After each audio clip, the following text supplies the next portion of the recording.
Mesdames, Messieurs, peuple congolais, comment traiter le problème de mettre les Congolais dans la rue et pouvoir chasser le dictateur Denis Sassou Nguesso? Le problème des Congolais, c'est que nous sommes en présence de deux forces d'esprit majeures. Il y a d'un côté les insoumis. Ils représentent 10% de la population congolaise, qu'elle soit civile, politique et militaire. Et de l'autre côté, nous avons ce qu'on appelle les soumis. Ils représentent 90% de la population, qu'elle soit civile, politique et militaire aussi. Donc, la majorité ou la loi de la majorité est du côté de ceux et celles qui ont accepté de se soumettre à la dictature. D'où la situation sociopolitique, socio-économique et humanitaire injuste, insupportable et intolérable et que les Congolais tolèrent. Parce que la majorité est du côté des 90% des Congolais soumis à la dictature. Il faut le noter au passage que cette dictature est déjà liberticide, antidémocratique, antisociale, criminogène et voire d'appropriation de l'État congolais comme sa propriété privée.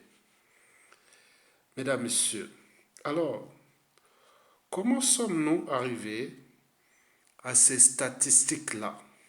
10% de la population congolaise seulement qui est insoumise contre 90% de la population congolaise soumise à la dictature.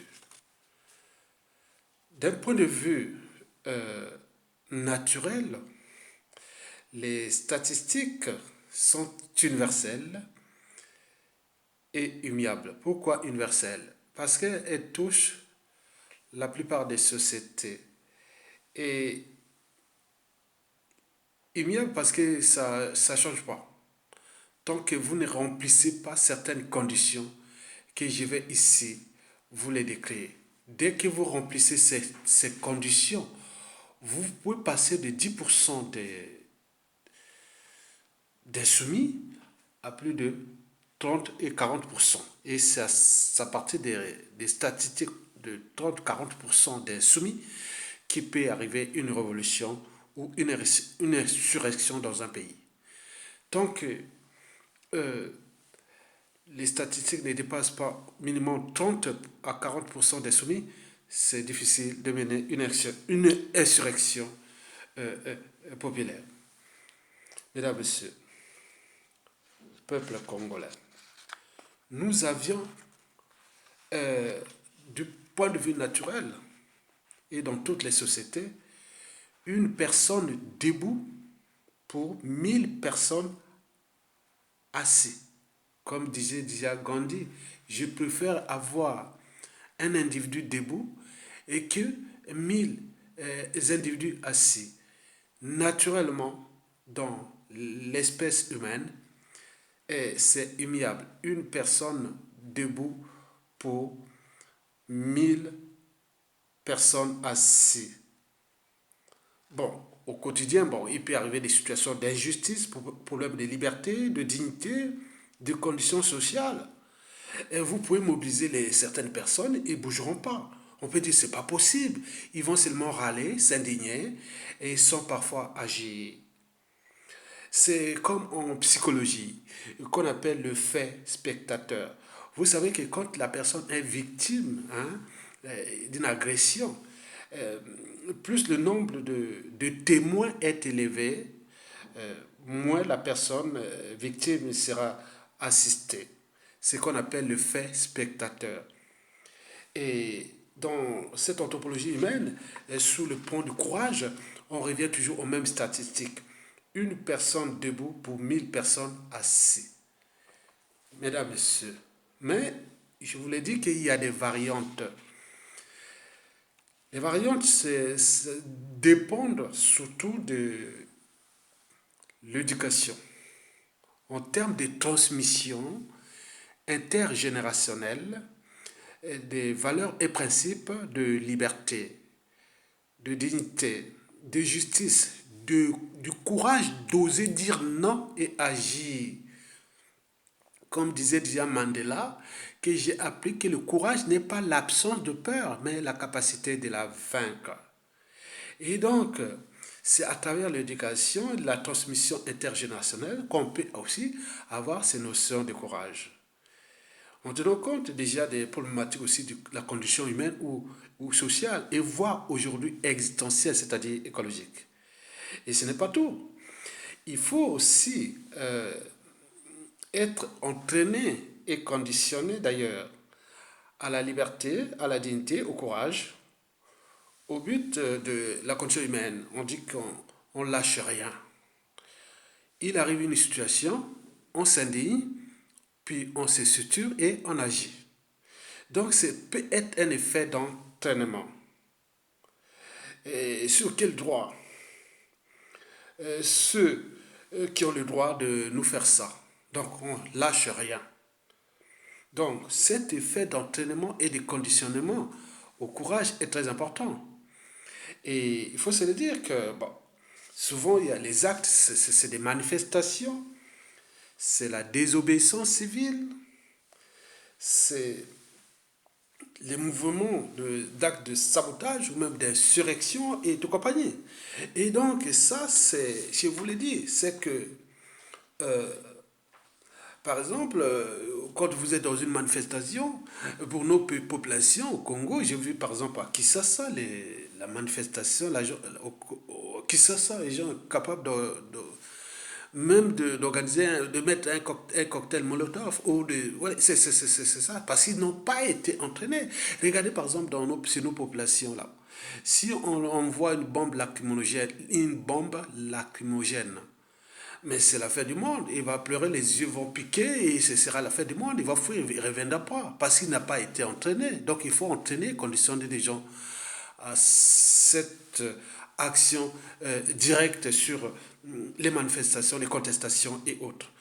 Bon, par exemple, chez nous au Congo, quand on voit les forces de sécurité publique, ou nous appelons ça les forces d'insécurité, du désordre, et donc quand les éducateurs de situation emploient les moyens de police, c'est un peu impressionnant, alors que ce sont les moyens de l'État. Mais les Congolais vont voir là, ils seront impressionnés, ils auront peur.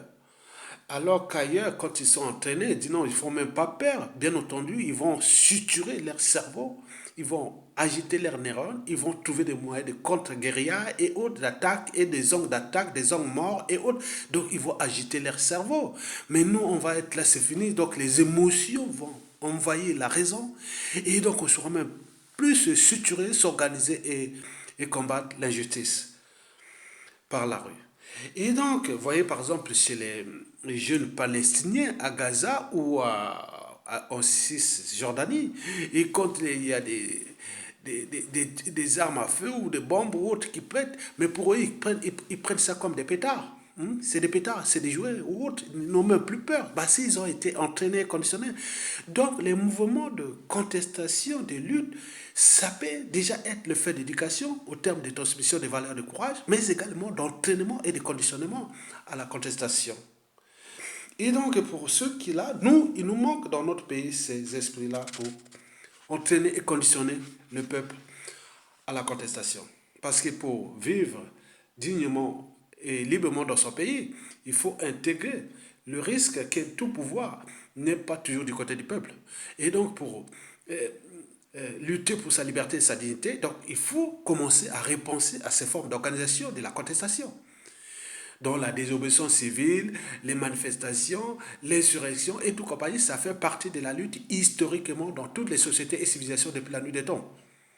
Mesdames, Messieurs, peuple congolais, vous savez que dans les sociétés qui n'ont pas reçu d'éducation ou qui n'ont jamais été entraînés ou conditionnés à la contestation comme la nôtre, bon, on arrive à des pourcentages de 1 sur 1000. Une personne debout et pour 1000 personnes assises. Et donc, nous avons par exemple pu voir ici à la diaspora, combien y a-t-il de Congolais en région parisienne? Plus de 70 000. Mais quand on les appelle à la manifestation, contre la tyrannie ou l'injustice et autres, ils arrivent combien? Moins de 300. Donc, vous imaginez, c'est les mêmes statistiques. On peut tout réessayer, autre, rien du tout. Or, ici, en Occident, et dès qu'il arrive des situations d'injustice, et tout ce qu'on peut observer, et vous mobilisez les personnes, on va voir les rapports vont être inversés. On peut passer chez nous comme de une personne debout pour 1000 personnes assises, mais si ici on arrive à 100 personnes debout et pour 1000 personnes assises, mais on voit déjà la différence. Et ça peut aller même plus loin. Donc pouvez constater déjà ça. Donc nous n'avions pas encore nous n'avons pas encore ancré dans notre ADN, dans nos esprits et autres, l'esprit de la contestation par la rue. Mesdames, Messieurs, peuple congolais. Alors, comment sommes-nous euh, arrivés où on restait qu'à 10% de Congolais debout contre 1000 Congolais assis. Donc, rapporté à la population, c'est comme si, bon, ben, sur 100% de la population congolaise, 5 millions, donc vous voyez que c'est les nombres très, très faibles. Et ce qui fait que, bon, ben, aujourd'hui, nous sommes à ce stade-là. Pourquoi et comment nous sommes arrivés là? D'abord, il faut se le dire que depuis les indépendances, jusqu'à nos jours, l'esprit critique et de tout ce qui était l'esprit de la liberté s'est dégradé à cause de la violence politique. Et il faut se le dire, la vraie raison, c'est que nous n'avons pas transmis ou éduqué les Congolais de manière intergénérationnelle et dans les familles, les tribus et autres aux valeurs de liberté, de dignité, de courage d'oser dire non et d'agir au but de la condition humaine. Et oui, on lâche rien. Mais nous, on lâche toujours. Mesdames, Messieurs, deuxièmement, il faut se dire que dans la société congolaise, euh, nous avons une grande proportion des colporteurs ou des vendeurs de la peur. Hein, des vendeurs de la peur. Oui, tika, tika papa, tika maman, tika baobomayo, tika, tika, tika. Donc, le fait de répéter ça, donc il y a un caractère émotionnel. La peur a un caractère émotionnel. Émotion, ça rentre dans la mémoire. Donc on a peur. Donc on dit laisse tomber, laisse tomber. Alors ici on dit que laisse tomber pour que si tu veux laisser tomber, moi j'agis. Ici regarde en Occident, le blanc n'a pas peur, l'arabe n'a pas peur, l'asiatique n'a pas peur. Ben nous on est conditionné à la peur à cause de ces colporteurs de la peur. Et donc vous avez tout compris. Par exemple, nous on dit, bon, ben, j'ai par exemple pu voir dans mon enfance, je vous dis l'endroit, quand vous allez au Congo, à l'Équateur, j'ai passé toute mon enfance, école primaire, collège, et une partie du lycée là-bas. Mais nous on appelait ces gens qui avaient des camons. On dit, bah, Ana Kisi Abassi, Kisi Kobe Tabato. Donc, tu comprends il avait des fétiches pour les femmes, il a des fétiches se bagarrer, et donc on n'y touche pas. Mais certaines personnes le disent, moi j'ai eu, par exemple, j'ai pu voir à Makwa, du côté de Kolake là-bas, et le gars a dit, non mais attends, tu as des camons, ben, on va essayer. Moi je veux me battre avec toi. Mais le gars a dit, non, laisse tomber, il a des camons, il a des fétiches. Si tu vas là-bas, il va te fracasser. Non, mais je vais essayer. Le gars a dit non. Celui qui avait les fétiches, il a dit non, laisse tomber. Là, bon, on ne va plus se battre. Non, non, non. Mais le gars a dit non, on se bat. Donc nous avons organisé ces bagarres, mais le gars qui avait des fétiches, et, oui, on l'a fracassé en même pas 2 minutes. Donc ça, c'est dans la tête. Donc vous devez éviter cet effet d'entraînement et de conditionnement à la soumission. Donc le fait d'avoir peur, la peur est émotionnelle. Alors le courage est, est cognitif, c'est-à-dire raisonnable. La motivation, c'est la partie la plus élevée du cerveau. Mesdames, Messieurs, peuple congolais. Oui, le fait aussi pour nous, on n'a pas été entraîné et conditionné au courage. Ça, il faut se le dire. Mais il faut dire qu'au en fait, tout dépend des, comment on appelle, des prédispositions génétiques sur certaines lignées individuelles, familiales, même ethniques. Il y a des familles ou des gens qui sont mous. Il y a des gens qui ne sont pas courageux. C'est comme les grands, les petits, les moches, les laids et autres. Donc nous avons ça dans nos sangs. Il y a des gens qui ne sont pas courageux naturellement. Et donc dans une population donnée, si vous avez une grande proportion des gens qui ont des prédispositions génétiques qui sont liées à la peur ou à la, oui, au fait d'être mou, quoi. Ils ne sont pas courageux. Donc, ça crée aussi une densité d'individus, d'une population qui n'est pas courageuse. Mais comparé à la population arabe ou européenne et autres, ils ne sont pas que seulement entraînés ou éduqués au courage. Mais il me semble qu'il y a quelque chose qui est dans le sang aussi de ces gens-là. Et quand il arrive une situation, il peut se sacrifier facilement, il n'a pas peur de la mort. Mais nous, Congolais, Africains, généralement, on a peur de la mort. Et les hommes politiques qui ont le pouvoir, ils nous apportent la mort et nous ne sommes pas capables de dire non à un moment donné, stop. Mesdames, Messieurs, peuple congolais, ceci dit, donc, pour tout dire, je dis que Sassou Nguesso peut être chassé dans la rue. Je veux dire que les indicateurs sociopolitiques, économiques et autres sont au rouge. Le pays est dans la merde. Tout le monde est dans la merde. Et là, il est en train encore de fracasser les vies, directement ou indirectement, dû aux conditions de vie insupportables. Il va encore continuer à fracasser ce pays. Ça veut dire qu'à le surendetter, à laisser toutes ces infrastructures empoisonnées qu'il avait déjà construites tomber en ruine. Donc on va récupérer que de la merde. Est-ce que nous allons continuer, lui, un être mortel, qui est venu là, qui va partir nous laisser cette merde. Donc il est temps de les chasser. Et pourquoi? Parce que je voulais toujours dire que la peur des Congolais d'être dans la rue est imaginaire. Les Brazzavillois dans la rue, c'est imaginaire. Que ça peut tuer 1000 personnes d'un seul coup à Brazzaville. Essayez, il ne pourra pas le tuer. C'est un problème simplement de structuration et d'organisation de la contestation. En référence de ce qui s'est passé déjà au Soudan, en Algérie, en Corée du Sud, à Hong Kong et autres, sans violence. Il suffit de trouver des points de fixation dans les différents quartiers et vous mettez la logistique et vous avez aussi au Congo, qu'ils soient en activité ou pas, il y a il y a des civils, il y a des policiers, il y a des militaires, il y a des gens qui connaissent la stratégie. Dire non, mais on peut faire ça par rapport, étudier seulement ce qui s'est passé aux autres, puisque vous n'êtes pas entraîné ni conditionné. Dites aux uns aux autres que si on vous envoie les hélicoptères, les gars, ne vous paniquez pas, c'est vos moyens, c'est eux qui ont peur. Et si on vous envoie des bombes lacrymogènes, n'ayez pas peur. Et ça, c'est là où il y a un peu d'air. Et suturez-vous, n'ayez pas peur. Et tous les gens doivent entraîner. Mais combien de Congolais sont à l'échelle nationale qui ne peuvent même pas mettre tout ce qui est déjà visible partout dans le monde depuis la nuit des temps à Brazzaville? Il ne suffit pas d'aller au palais du peuple ou au palais de Kounan. On peut trouver des points de fixation sur différents quartiers. Vous restez chez vous dans votre quartier, à Talangaï, à Filou, à Makelekela, Bakongo, à Potopoto Wenze, et tout ça, même Pila, et tout. Vous faites des points de... Donc, la lutte peut être longue. Je vous dis qu'il suffit seulement de, de moins de 20 jours de blocage sur des actions spontanées et autres qui peuvent durer. Avec toute une logistique, les gens amènent à manger autre. Au moment où on fixe, on bloque. On peut mettre des barrages sur les routes, là où passent les... Mais c'est un problème d'organisation. Qui au Congo qui peut organiser? Celui qui peut organiser ça, Sassou Nguesso tombe, il prend le contrôle de la police congolaise.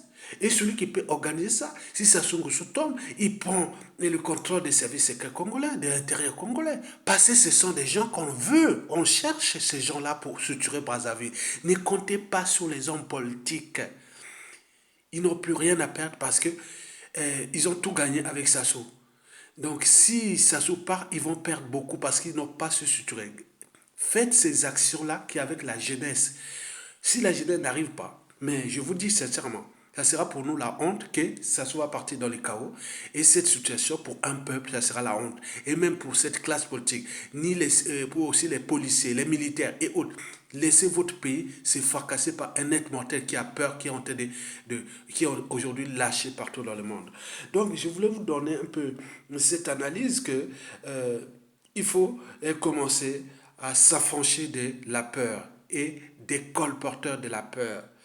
Et que ça ne peut pas tuer directement 1000 personnes à Brazzaville dans la rue comme ça. Mais si vous restez chez vous, mais il est sûr et certain et que chaque jour, vous allez perdre des individus sans même mobiliser, vous restez chez vous et chaque mois, il y a plus de 1000 personnes qui sont déjà malades ou meurent au Congo, sans même bouger.